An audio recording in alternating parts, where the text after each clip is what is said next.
The RC has recapped this very well. As we said earlier when we were addressing the youth, is that this is a program that His Excellency himself has directed it be formed and created to target the youth. As you all know, with COVID-19, whose first case was first announced in this country on March 15th, a lot has happened that has had some huge effect on incomes.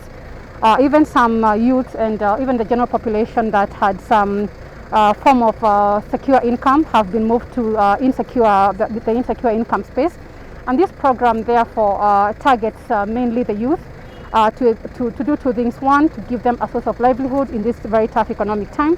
And second, to ensure that they, in earning their incomes, they are also contributing significantly to the welfare and the well-being of their communities.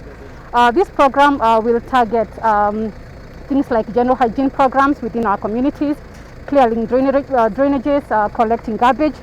But progressively, we are going to add more challenging or more skill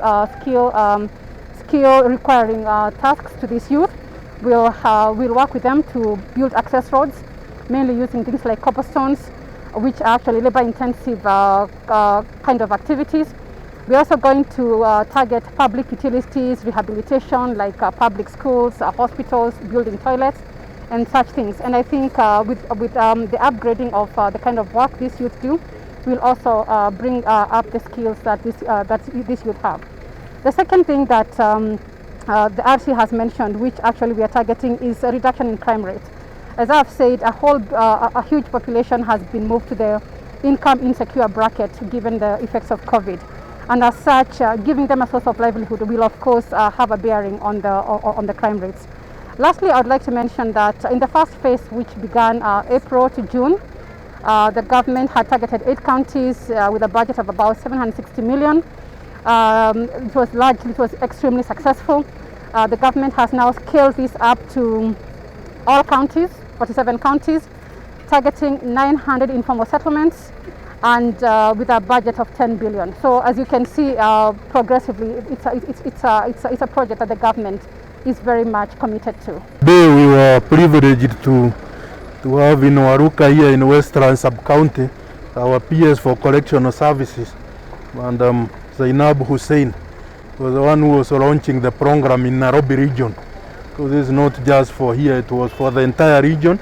This place was chosen to serve as the launching place. So we are grateful the PS has found the time to come to launch for us. We began the works for phase 2 on a Monday, and we have 55,000 youths in phase 2, out from the 12,000 in phase 1. And from Monday the program has started very well, and we are in the next 6 months. Apart from the general hygiene, we are also moving, as you have mentioned rightly, the issue also of the improvement of the access roads and the public utilities, so that after 6 months we can leave something which can be seen. This issue, once we began this program, we had a lot of restless youth. So after the COVID-19 pandemic started, a lot of youth and other people lost their jobs in the industries, the hotels, and so on. And we had a very difficult time now even enforcing the curfew when we began in March. But after this program began, we are seeing crime rate has dropped significantly, to the extent that like this week we have been reporting 0. We used to have a lot of crimes in the informal settlements, because these youths are engaged, and once they are engaged, then at night they have no problem because they have some means of livelihood. And this program has gone a long way in helping them and their families.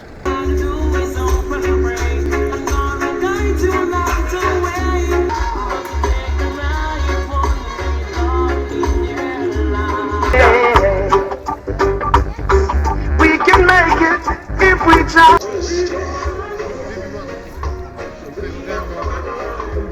Panga tunangojea wageni wale wengine, mkubwa wetu ndio amefika, bwana Harsi.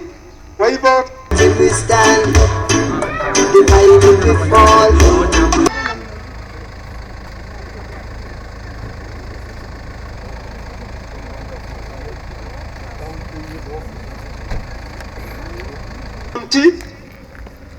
Father Emmanuel, karibu.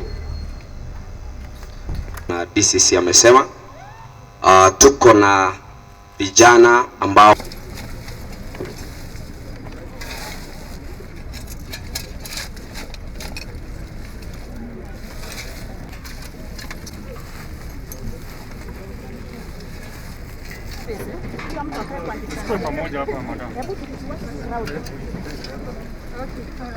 Asanteni.